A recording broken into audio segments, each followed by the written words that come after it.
I'm HeHe, the founder of Tranquility by HeHe Maternity Concierge and the creator of The Birth Lounge, and I want to talk to you about big babies and why they are not a reason for cesarean birth. Now, Macrosomia, the medical term for big babies, isn't actually as common as we think. But before we dive into that, let's define this. Big babies are babies that are between 9 and 11 pounds, and any baby that's over 11 pounds is considered an extra large baby. In the U.S., 1 in 3 women are going to be told during their pregnancy that they have a large baby, when in all actuality, 1 in 10 U.S. women give birth to a large baby.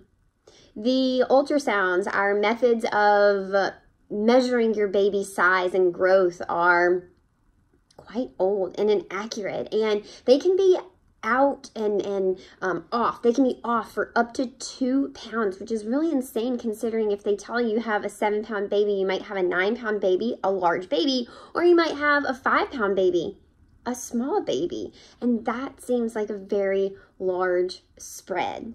Now, when you think about a large baby, a lot of people say, well, my baby just wouldn't fit. But a couple years ago, I had a midwife that shared with me one of the most shocking statistics that I've ever heard in my life, and it is like burned into my heart, and that is that 3% of babies are not going to be able to fit through their mom's pelvis. 3%, that means 97% of babies that your body grows will be able to fit. So that is also an interesting statistic to keep in mind.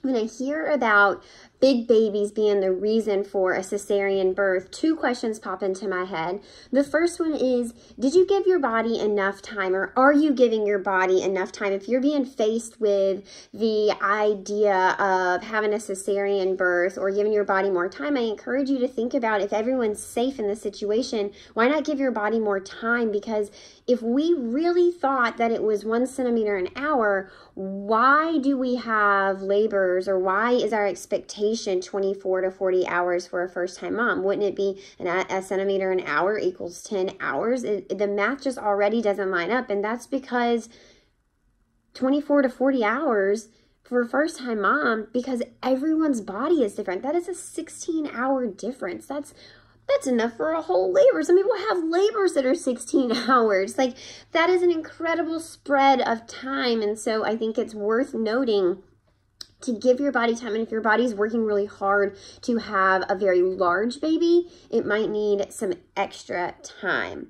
The second thing is, are you using movement to your advantage? So if you're lying on your tailbone or your sacrum, then a large baby, a baby in general, is going to have a difficult time passing through that, more difficult time, more challenging than if you were upright and your pelvis was pointed towards the floor, or all in hands, knees, and it was pointed behind you. But laying on your sacrum and your tailbone, we just know it hinders the birth process slightly. However, a large baby is going to have even more of a challenging time navigating that space.